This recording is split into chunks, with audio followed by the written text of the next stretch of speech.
What is something that is an automatic? I'm not eating here. We need to leave. At a restaurant. In the town I lived on, there was a small pizzeria that opened around the same time I moved there.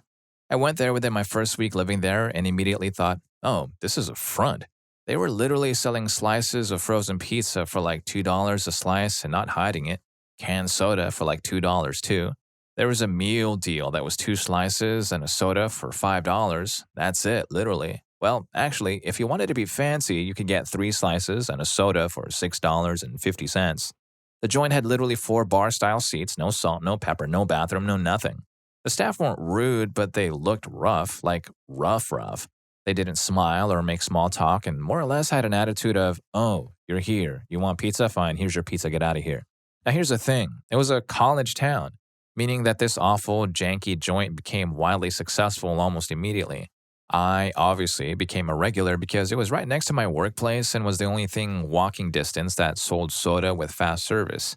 Anywhere else, it was either marked up stupidly or it was rude not to get any food, and I had a big gap in my schedule between the end of work and the next bus home like twice a week. I needed somewhere to sit for 20 minutes and read a book, you know? After a year, they expanded to have 12 whole tables, 4 2-seat, 8 4-seat, a single stall bathroom, and a milkshake machine. It went from random, questionable people staffing it to having the same very jolly but still questionable looking guy consistently serving this sad, greasy pizza, along with a rotating assortment of very large, very muscular men that didn't actually attend the restaurant at all, but rather stood in front of the entrance to the staff room. Sometimes a group of 3 to 4 people would walk in from the street to the staff room and not come out for hours. When they were around, the jolly man would act a bit more severe, but other than that, it just continued on. I cannot stress enough that this was the worst pizza place ever. Like, it wasn't even good frozen pizza. It was terrible. They didn't give you cutlery even. The paper plates were flimsy as hell, and even the cups for the shakes were those like cheap semi-opaque ones that aren't insulated at all. So uncomfortable to hold. But it was edible and fast and super close to the physics, psychology, and mathematics building of the university. They easily had a few thousand in profit from their meal deal each day because once, when I got out early, I watched Jolly Man serve like 60 people in the span of 10 minutes between classes. All of them were in the door or out the door, desperate students heading back to class because, again, if you weren't desperate, I cannot stress this enough, you would never read there.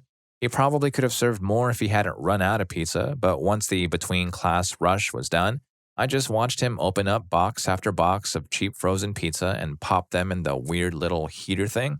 It was truly fascinating. Oh, and the milkshake machine was clearly Jolly Man's passion project. He used it to make all sorts of weird crap.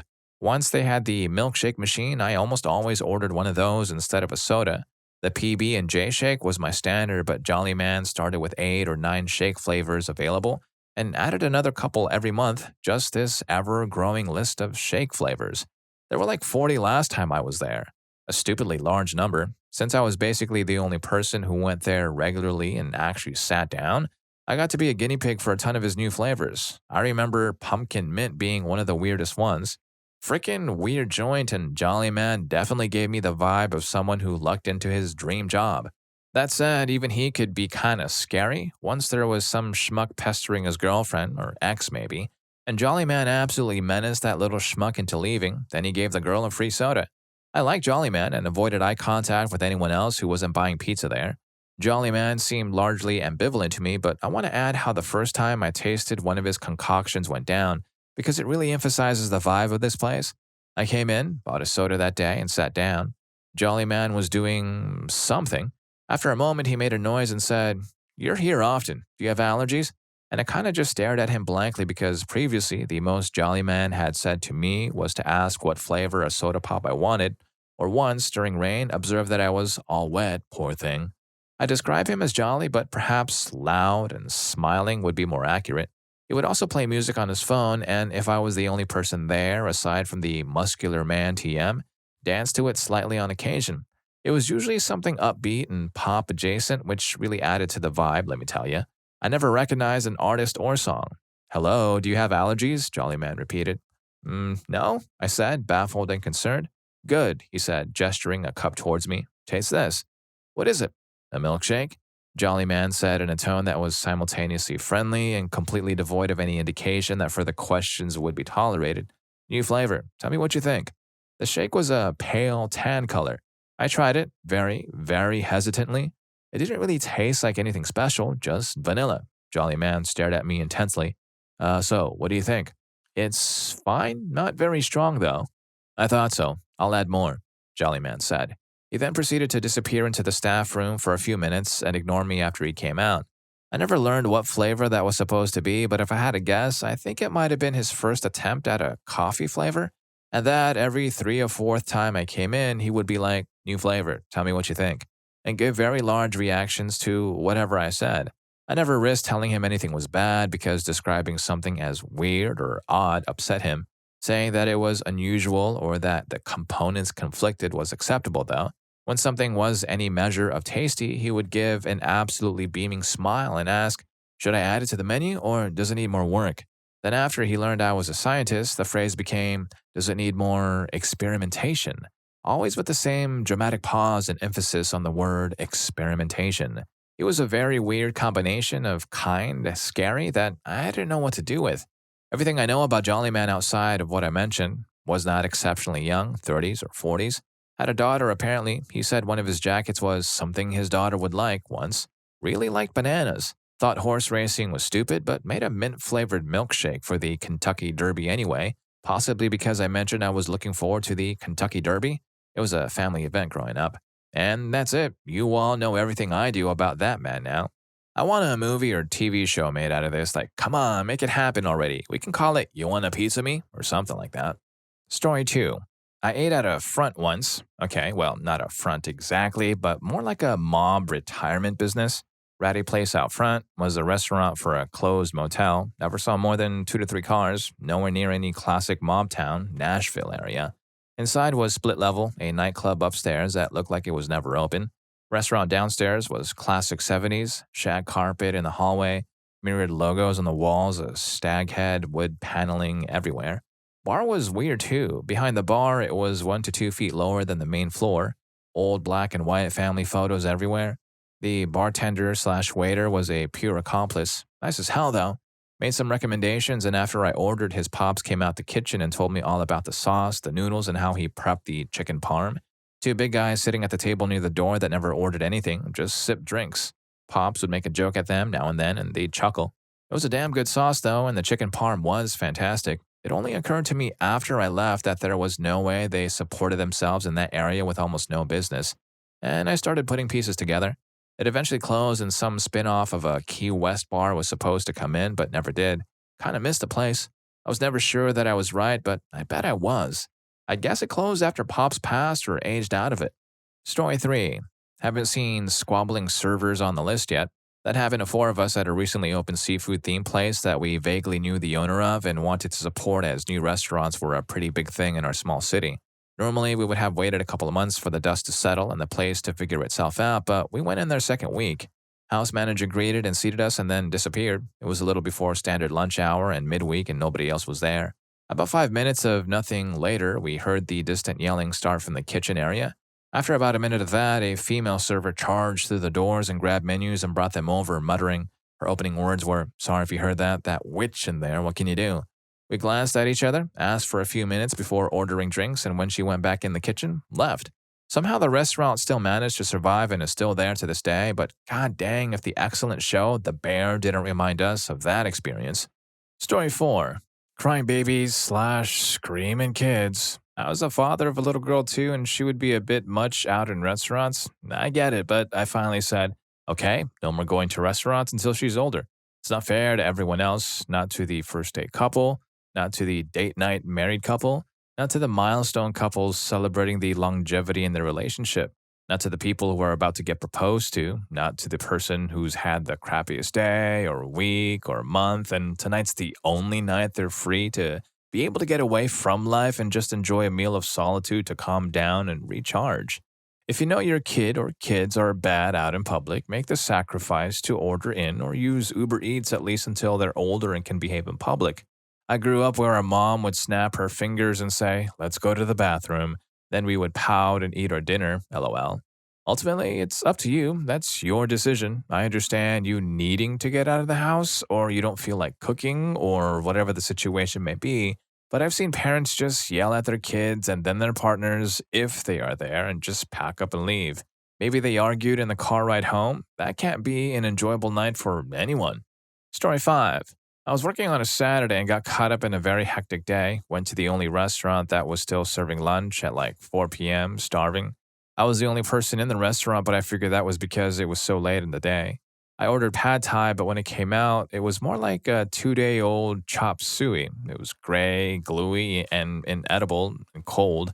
I never sent food back, but I did, apologizing constantly and asked if I could see a menu to try something else.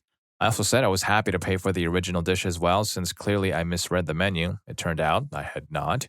The owner came over and explained to me that that was how you made pad thai. I was very confused because I've had and made pad thai regularly, and none of the ingredients were the same, but apologized and said I must have been confused. Then he threw me out since I clearly didn't have the right palate and said he wouldn't make anything else for me. I apologized for what had to be like the 10th time and left. Years later, when I moved away, they were still open and still never had any customers at any time I walked by, and they were in a very popular and expensive downtown. At the time, I was mortified. Now I'm pretty sure they were washing money. Well, at least he saved himself from a potential food poisoning outbreak. Consider it a blessing in disguise. Story 6. Moved to a new city a few years ago and was recommended to a Mexican restaurant by some people. Ordered takeout a couple of times and it was really good. One day, my wife and I went to the restaurant itself for lunch. It was pretty busy, but nothing crazy. Maybe three-fourths full, plenty of staff. Nothing was out of the ordinary for a popular restaurant. We stood waiting to be seated for no less than 15 minutes. Not a single person who worked there acknowledged us or spoke to us. And it wasn't like they were all busy either. At least a few were standing around, and one even came to the host stand and we thought she would seat us. Nope, she just grabbed something without even looking at us and walked away. Haven't been back and haven't ordered from them since. Story 7. Aside from the obvious, dirty restaurant, bad service, food going to other people's tables, looks disgusting, etc., for me, bright lighting. I'm sensitive to bright lights and it's bad enough to make me feel anxious, which means I'm not going to enjoy the meal. While I like to see what I'm eating, I don't need the lights to seem like they're trying to compete with the sun for how bright they can be. On a side note, not related to lighting, uncomfortable seating, though that's not something that happens often. There's a restaurant that opened here a few years ago, and while it was new, I guess they had a theme which was to use old or mimicking old, wobbly metal seats. No cushioning, and the tables weren't any better. Terrible for someone with back problems, like me. While we did stay for the meal and the food was decent, I have never wanted to go back, and it's all because of their seating. I have thought about getting takeout from them, but haven't done so yet. Story 8. My partner and I went to a fancy new restaurant in town. There were what looked like several imposing-looking men in expensive suits standing in a corner watching everyone. We thought, a little odd. It's a new business. Maybe managers are making sure everything is going smoothly in the new business. The waitress brings out food, and one of us received entirely the wrong order. My partner asked her to take it back and bring us the correct order. The waitress became terrified, eyes wide, begged us to not ask her to do that. But we're confused. What's the big deal? My partner insists, says, I'm not going to pay for what I didn't order. I can't eat this. Men in suits come and stand over our table and start saying things like, what's the problem? You must pay. We get up and leave, and the men are clearly very upset and act like they want to hurt us and prevent us from leaving, but think maybe they shouldn't. Like they clearly desire to do violence, but we're fighting their impulses. A few weeks later, the place is busted for running all kinds of weapons found in the basement. It was apparently a weapon running operation, and the restaurant was just a front. Story 9. I was at this Thai restaurant with my family years ago on Lincoln Avenue in Chicago that my sister was excited for the family to try. The moment we were seated, two different people, myself and my stepfather, independently and simultaneously saw two entirely different cockroaches crawling up two different walls. When we told my sister and mom what we saw, mom saw one of them too and said immediately, we're not eating here. I should mention at this point that these were not your garden variety cockroaches, usually no longer than 3/4 of a centimeter. These were the size of my big toe and just as ugly. The Madagascar hissing cockroach is supposedly the largest variety of cockroach. These looked about the size of their adolescent children. Still, regardless of size, restaurant cockroaches, goodbye. My sister got upset. She said she ate there all the time and never had any problems, so just ignore them like she did. Like she did? As in, she has regularly seen these and not considered it a sign of problems and continued to go there? My mother was as aghast as I was because neither of us were raised to be fine with cockroach infestations, and my sister grew up in the exact same household as me, so learning she did not consider this a problem was like learning the kid you'd toilet trained and knew you taught them to properly clean themselves, told you they never wipe their back after because that's what garments is for. My sister was upset, but we all just started getting up and putting our coats on, and she finally rolled her eyes and got all stompy. And we ended up going to a place far enough up the street for lunch that it wasn't likely to have the infestation reaching them. It was an Asian Western fusion place which had chicken pad thai at least, which is what she wanted. The visit had a cloud over it because we had refused to eat at her favorite roach motel, but we didn't let that stop us from enjoying our meals. When we were done, we packed up and filled out and climbed in the car, and up the street where the roach motel was, it looked like there were police lights flashing, but it's Chicago, so we didn't think anything of it. We were parked on the side of the street, which meant we had to head towards the lights that already had traffic backed up. And if you know Lincoln/Belmont/Clark area, you understand you can't turn around or take a side street until you've passed the L tracks. So eventually, traffic inched up to where we were, right in front of my sister's roach motel, and that's where the 3 police cars and a wagon were. The staff and owner were in handcuffs being put into the wagon, and one of the police cars we realized actually said Chicago Health and Safety, and we realized, at least in part, what was going on. They had committed major health violations, but you usually don't get arrested for that. My sister was upset that her favorite place was clearly closing, but it was such a wild scene, it was only surmisable from the layout of the scene that it was generally bad. My sister opened the window and got someone's attention and asked what was going on. The girl who came over was eating there when the health inspector entered, called for everyone's attention, told them to stop eating immediately, and that this place was being closed by the health department for a host of health and safety violations, and asked them all to take his card and report if they become ill later. The cops had followed by announcing a search warrant.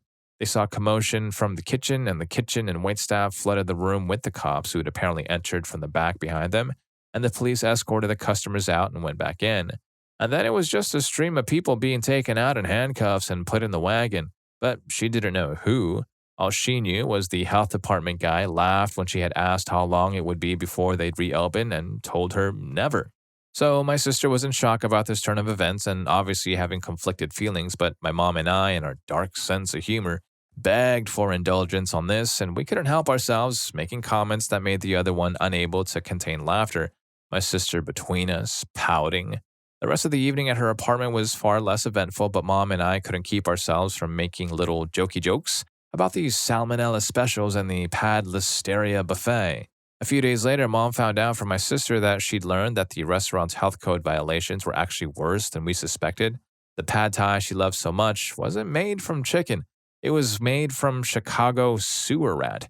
And that finally made her admit she'd been mistaken, that it was a good place, and that she thought she was simply trying to be less a suburban scaredy cat because we are too afraid of bugs that we can't avoid anyway, and now realized that wasn't a reasonable position she'd taken and apologized for taking us there, or trying to, and getting mad when we refused.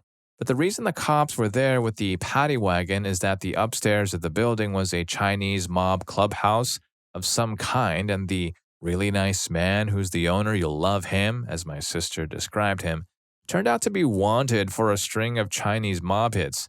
So this event impacted significantly my sister's faith and her personal judgment for a while, but it was ultimately to her benefit because she doubled down on learning logic, critical thinking, and reasoning skills. And now the only thing we ever fear if she's picking the restaurant is that it will involve a food style we've no experience with, that include dishes that, at best, are challenging to our palates, and at worst, a precision military operation against our palates. But at least we don't also fear she'll insist we try her favorite dish of botulinum bacteria dip with periviral flavoring. And if you're learning a thing or two from this video, please don't forget to hit that subscribe and like button for more videos just like this. On to the stories. Story 10. If you're at an ethnic restaurant and literally no one in the building matches that ethnicity, it's a bad sign. Like, you expect to see some Hispanic people at a Mexican restaurant, or someone Asian at a Thai restaurant. Personal anecdote, back in Tulsa, my wife and I tried a Mexican restaurant there called Ricardo's. Its sign claims where the locals have been going since 1975. We figured, all right, why not? It's been around that long, must be doing something right. First thing we noticed was that the overwhelming majority of the customers were elderly white people, like the kind you'd expect to see at Furs on a Sunday. The employees we saw were also all white, not a single Hispanic person in view. Bit of a red flag, but that was our first hint and it should have been enough. Our waiter brought us menus, a bowl of chips, and 2 tiny bowls of thin slicer without even greeting us, then walked away. Turns out the salsa had no flavor whatsoever. We tried dumping hot sauce into it, and I swear it absorbed the stuff. The waiter, waited about 3 or 4 minutes before asking if we were ready to order. We were still giving them the benefit of the doubt, so we ordered 2 different things in order to try a range of what they do. The food itself was no better. Bland, overcooked, yet somehow soft. It was barely an exercise in chewing. It was like their target customer base was all people with loose or no dentures, and the waiter avoided us the whole time. I had to get up and find him to get the check. And when he finally returned with our change, he had helpfully changed the $5 into 5 $1 bills, even though I hadn't asked him to. It was obvious he was fishing for a tip he hadn't earned. We warned all our friends against the place, as well as anyone else in that town that brought up the question of restaurants to try. It's like they had a no Latinos allowed policy but enforced it through passive-aggressive blandness. Story 11. Honestly, as a person who's been a cook for 11 years, there's a lot of places I avoid for what might seem like petty reasons. Tiny things are evident of a lot of neglect and laziness that could very easily translate into disgusting, unsanitary practices. I don't go to places that use printer paper on their windows to advertise because I used to work at a place that did that, and the owner would dump his bag in the hand wash sink, never clean his coolers to the point of mold, and would dump uneaten soup from tables back into the countertop warmers. It's just in my experience that the little things you notice in the lobby often translate perfectly to the kitchen. If the place looks dusty, unkempt, and icky, just imagine how bad it is where your eyes and money can't see. Story 12. A friend and I walked into this new hot restaurant that had been open for a few months. We get seated and order drinks. My friend gets up to use the bathroom. He gets back and says, "We gotta go, it's an emergency." I asked, "What was wrong?" And he said he'd tell me outside. I told the server we had to leave due to an emergency, and she said that's fine and hope things are okay. So once outside, my friend tells me what the emergency is. That he saw an employee coming out of sitting in the stall after flushing and walk out directly to the kitchen instead of washing his hands. He knew because he was using the sink at the time the employee left the restroom, and saw him go into the kitchen when he left. Needless to say, I called the manager and told them, never will go back to that place. Story 13. When I was in 7th grade, over the summer, my 2 friends and I challenged ourselves to eat Taco Bell every day that summer. Around day 15, we decided to walk to a different, well-known crappy Taco Bell. When I ordered my usual, a double-decker and nachos Bel Grande, the worker grabbed an ice cream scoop and started cleaning out the last of the beef in the container. Once it was empty, she said, "Hold on." She then proceeds to slide kick a cardboard box out that was not refrigerated and was just sitting stacked next to the garbage, and stand on it to reach some scissors from atop a dusty shelf, scissors that she never did find. She then proceeds to pull out this giant bag of quote-unquote ground beef, rip the corner open with her teeth, squeeze the beef into a different container that she plucked from the dirty dish pile, and began scooping the beef out with an even dirtier ice cream scoop. That ended my streak, but not my friends, and only for about 5 days for me. Side note, an employee once told me that Taco Bell beef is the lowest grade beef that the FDA will reluctantly approve for human consumption. Story 14. I need to frame this so carefully, so please excuse how crappy this will sound. Just let me explain first. Too many special needs employees. Hold on, it's not about them at all. I do not care at all if it takes longer to order or if my order gets messed up. Not that it's ever happened to me, but as a hypothetical example, that's not the issue, nor have I ever actually had such an issue. That's just definitely not what I mean. The thing is, in the US, it's lawful to underpay people with special needs because, I don't know, we're awful, frankly. The 2 places I'm thinking of, but I won't name because it feels wrong, have hired quite a few, and I'm presuming it's not out of generosity, it's a cost-cutting measure. I hope I'm wrong. These 2 places I'm thinking of are 2 of the most abysmally run in town and are borderline unsanitary. And I think they do anything to reduce costs and pocket the difference, including underpay people for any reason whatsoever. So now when I see a place that regularly puts someone with a speech impediment on drive-thru alongside things like only having 3 people on staff, A filthy bathroom, charging for refills of sugar water, and huge lines not due to popularity but due to slowness. I see that as a part of cost-cutting measures and presume it's not the only cost-cutting going on. Again, my core issue is that they are underpaid and that the businesses are taking advantage of these people while trying to frame themselves as generous. That in turn reflects an overall low-quality business on many different levels. Worth noting, one place I'm talking about is a fast food joint off the highway with 3 to 4 people on staff at any time. That's not an easy, generous environment for literally anyone. It's not an easy job, especially at reduced wages. Story 15. There was a diner I ate at that I'm 99% sure was a front. My friends and I were tired from taking a red-eye flight and we just wanted dinner. We ended up at a well-known but small diner chain. My friend said it was good, so I was excited. When we got there, the vibes were off, but everything looked fine.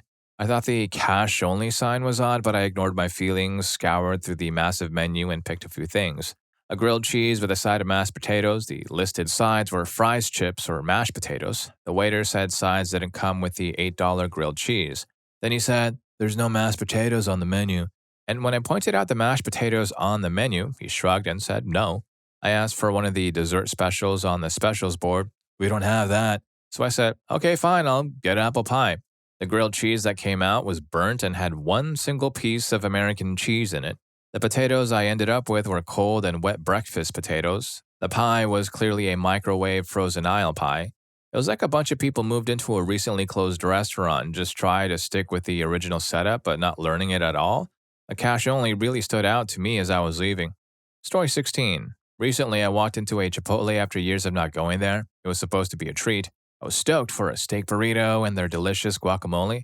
However, the tables were covered with food debris and used napkins. Teens and early 20s were there dressed in their crusty pajamas and slippers, shouting at each other across tables.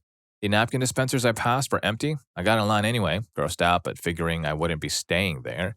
When I got to the front, saw the countertop where they make the food covered with smeared food.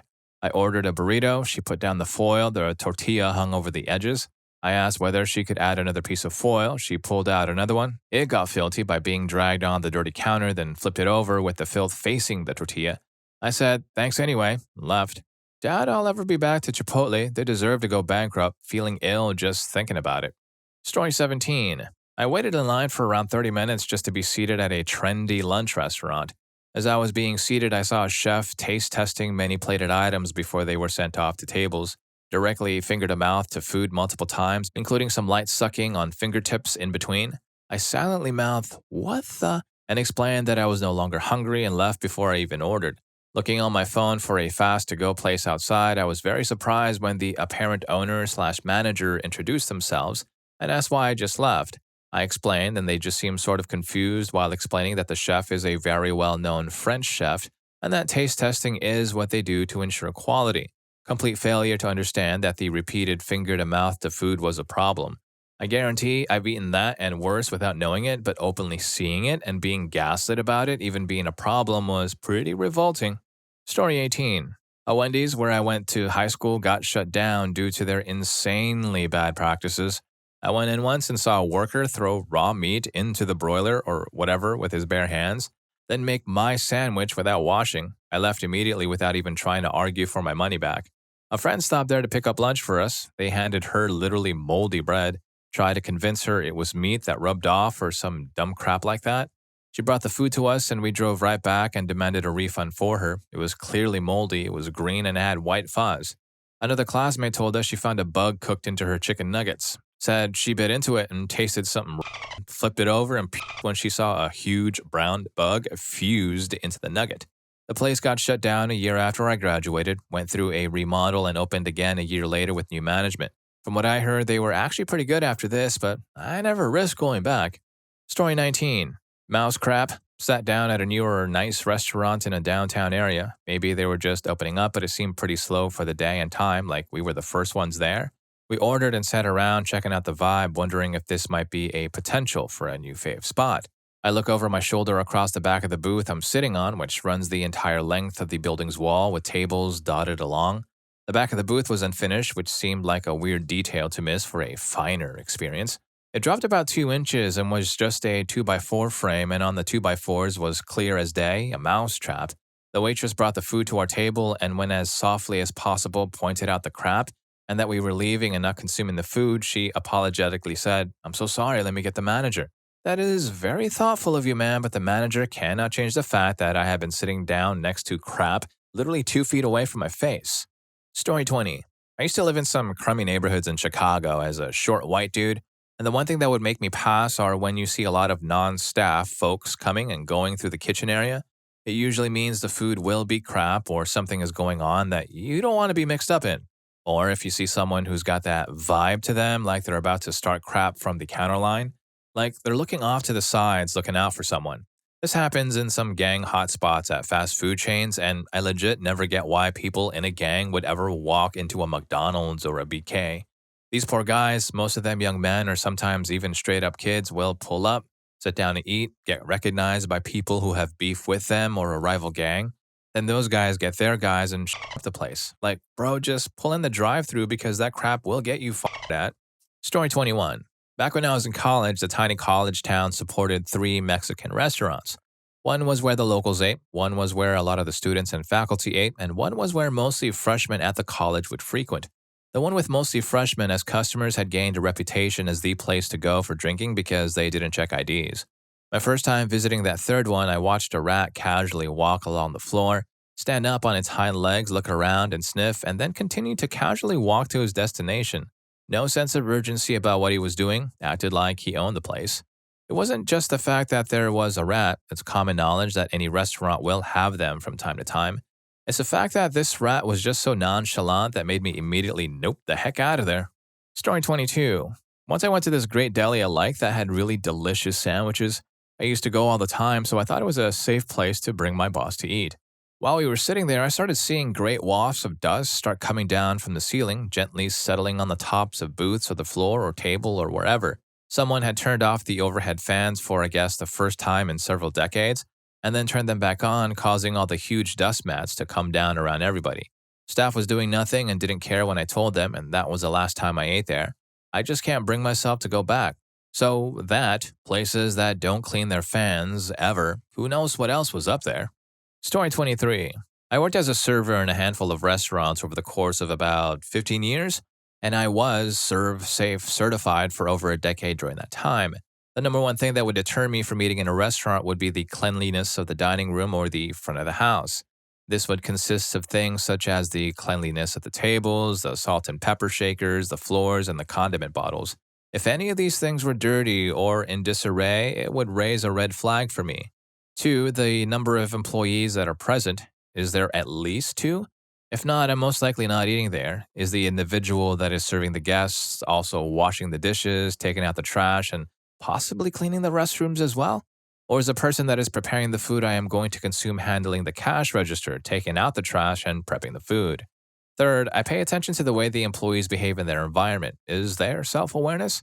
Do they place the ice scooper in a metal insert after using it to scoop ice into a glass, or do they just throw it back into the ice bin? If I observe them throwing it back into the ice bin, I probably won't be drinking anything there at that point. 4th, employees eating within the view of the guests. It's not uncommon for individuals to snack in between breaks. In itself, it's not an issue. Everyone gets hungry, and some individuals may even have medical conditions that may require them to eat and drink more frequently than others. Anyone who has ever worked in the food and beverage industry knows that a lot of the time it's simply too busy to get a break in. And this could lead to having to eat a drink whenever you get the opportunity to, and this means a bite here or a sip there. Fine. It should be done in a designated area away from where any food is being handled, and employees should always do it outside the view of any guests. Employees should not only always wash their hands after consuming any food or beverages, they should also wash their hands after touching their hair, their face, or anything really. 5th, the quality and the freshness of the food. All restaurants, sit-down or fast food alike, should always use day dots that inform them of the expiration date of all food items in the establishment. If a product is past the time and date on that day dot, it should be thrown away immediately, no exceptions. If I'm served food that is spoiled or cold, it tells me that the establishment isn't following proper procedures and lacks regard and consideration for the health and safety of their guests. If they aren't handling the food properly, what else are they doing wrong? If someone is willing to serve a food or beverage product that is past its expiration date to their guests, in what other ways are they willing to cut corners, especially in order to save $1 here and there? Those are the biggest things that I am going to look at, which could impact whether or not I am sticking around long enough to finish my meal, and even whether or not I'm ever coming back. I hope that helps. Story 24. The first time I brought my wife to Michigan, we were leaving Detroit, headed north, and got to an area with a few restaurants to choose from. I asked if she wanted to go to Big Boy for the buffet and some waffles. She acted like I had slapped her across the face or something. She pointed across the street to the Ponderosa and insisted we go there. Now, I'd never been to Ponderosa for breakfast before, but I had eaten breakfast at Big Boy for, 35-ish years at that time in my life, and knew that we were about to have an experience. We walked in, paid up front as is customary in this quality of restaurant, and got in line before even finding a table. I picked up a piece of quote-unquote bacon and showed it to her and told her that she could find me at Big Boy and walked out the door. She followed me and enjoyed her waffles. The only way I could describe the food I saw is that they looked like what a little kid's crayon drawings of food would look like. The bacon looked like a sticker of cartoon bacon in a kid's sticker book. The powdered eggs were still powdered. I will eat some questionable foods, but not that day. Story 25. This story comes from when I was visiting the motherland, Indonesia, a few months ago. My cousin took my mom and me to a stall on the corner of a road to get some good street food after being disappointed by a different one the other day. We sit in order, and while we're waiting for our food, we're all quietly on our phones. Suddenly, my cousin screams, there's a cockroach, and yanks her feet up from the floor. I start freaking out and pull my feet up too, being all, oh my freaking God, where? Previously obscured from view by the table, I see the biggest roach I've ever seen crawl out. I kid you not, it was like the size of my palm. Obviously, I quietly scream. Now, mom's like, where? I look up at her because she stands up and like slow motion, my jaw drops in horror as I see a roach, also the size of my palm, 2 inches away from her shoulder crawling on the wall. I stammer out the words that there's one behind her. My mom is not scared because she grew up in the village, but at this point she's not used to it anymore and therefore slightly disturbed, and decides to use me as her American scapegoat to exit the restaurant. As we exit, my niece says, OMG, there's more. Turns out they had just sprayed the place and all the roaches were crawling out, so there were like 3 belly up on the ground. Call me whitewashed, but I couldn't do it. Story 26. My first job when I was 17, and it was this outdated cafeteria-style restaurant. There were different sections along the buffet line, like salads, hot sliced meats, bread, and etc., and a server on the line for each to give people whatever they asked for. The sliced meat was carved by an older lady who seemed to be losing it a little bit mentally due to her constant inappropriate comments, but we all just brushed it off. Until one day she ran off the serving line to the restroom in a real hurry. She didn't come back for quite some time, and when she did, she had turned her apron around from the front to the back to where the actual apron was over her back and the waist tie was on her belly. She went back to her serving post and continued serving people meat. Eventually, we realized it smelled like crap on our side of the line, and it was lingering even when no customers were there.